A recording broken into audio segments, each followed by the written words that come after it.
ពន្លឺដែលបណ្ដាញភាពងងឹតកាន់គម្ពីរអេសាយជំពូកទី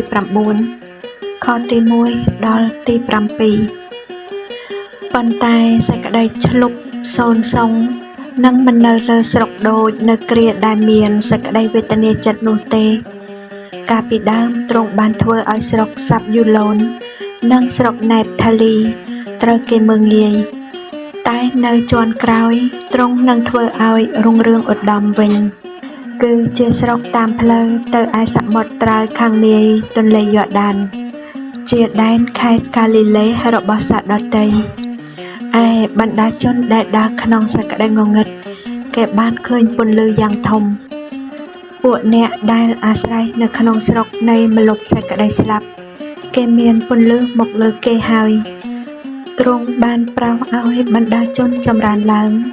ហើយបានធ្វើឲ្យគេមានសេចក្តីរីករាយជាច្រើនឡើងដែរគេមានសេចក្តីអំណរនៅចំពោះទ្រង់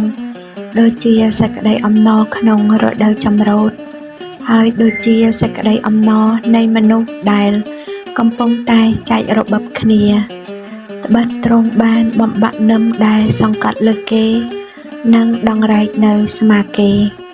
ហើយដំបងរបស់ពួកអ្នកដែលសង្កត់សង្កិនគេផងដូចជានៅគ្រានៃពួកសាសម៉ាឌៀនដែរពីព្រោះគ្រប់ទាំងស្បែកជើងរបស់ពួកទាហានក្នុងចម្បាំងយ៉ាងអឹកធឹកហើយសម្លៀកបំពាក់ប្រឡាក់ជោគដោយឈាមនោះនឹងបានសម្រាប់ដុត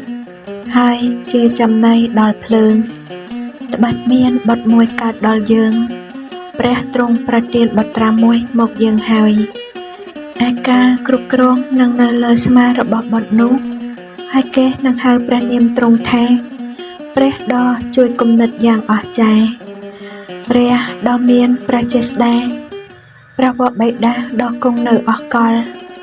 និងជាម្ចាស់នៃមេត្រីភាពឯសេចក្តីចម្រើននៃរដ្ឋបាលទ្រង់និងសេចក្តីសុខសាន្តរបស់ទ្រង់នោះនឹងមិនចេះផុតពីបល្ល័ង្ករបស់ដាវីតនិងនគរនៃទ្រង់ឡើយដើម្បីនឹងតាំងឡើងហើយទប់ទល់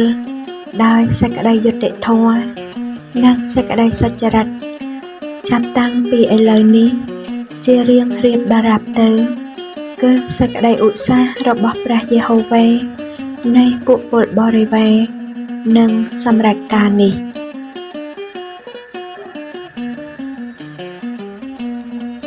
ចូលគិតនិងស្វែងយល់យូដាដែលបានប្រងើយកន្តើយនឹងព្រះបន្ទូលរបស់ព្រះត្រូវបានជន់ឈ្លីដោយសាសអាសាទោះបីជាយ៉ាងណាក៏ដោយក៏ព្រះបានមានបន្ទូលថាឥឡូវនេះទ្រង់នឹងដំកើងស្រុកនោះវិញខទី1ដល់ទី2ព្រះនឹងសម្រេចការស្ដារនេះឡើងវិញតាមរយៈព្រះគ្រីស្ទដែលនឹងយាងមកជាបុត្រតូចមួយបុត្រតូចដែលជាព្រះយេស៊ូវគ្រីស្ទនោះនឹងតាំងនគររបស់ទ្រង់យ៉ាងរឹងមាំដោយសេចក្តីយុត្តិធម៌និងសេចក្តីសុចរិតព្រមទាំងនាំសេចក្តីសុខសាន្តនិងសេចក្តីសង្គ្រោះដ៏អស្ចារ្យជានិច្ចដល់រាស្ត្រទ្រង់ខទី3ដល់ទី7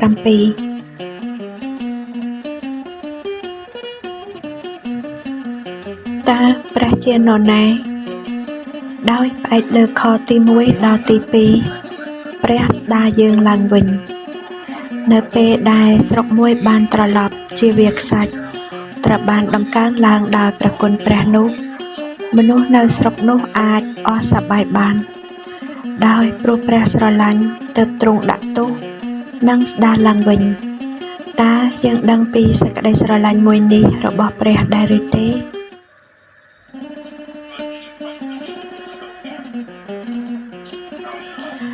តើព្រះកំពុងបង្រៀនអ្វីដល់ខ្ញុំ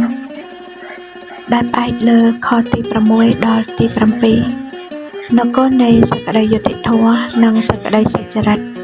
បានចាប់ផ្ដើមឡើងដោយកំណើតនៃបុត្រតូចដែលយាងមកជាព្រះគ្រីស្ទដោយព្រឹត្តិការណ៍នេះនោះអំពើទុច្ចរិតនិងភាពអយុត្តិធម៌ត្រូវបានបណ្ដេញចេញហើយយុគសម័យថ្មីបានលេចរូបរាងឡើង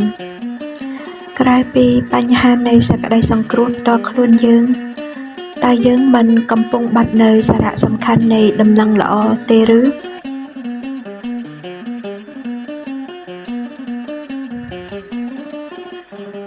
សូមអានកាន់គម្ពីរសាស្តាជំពូកទី1ដល់ជំពូកទី3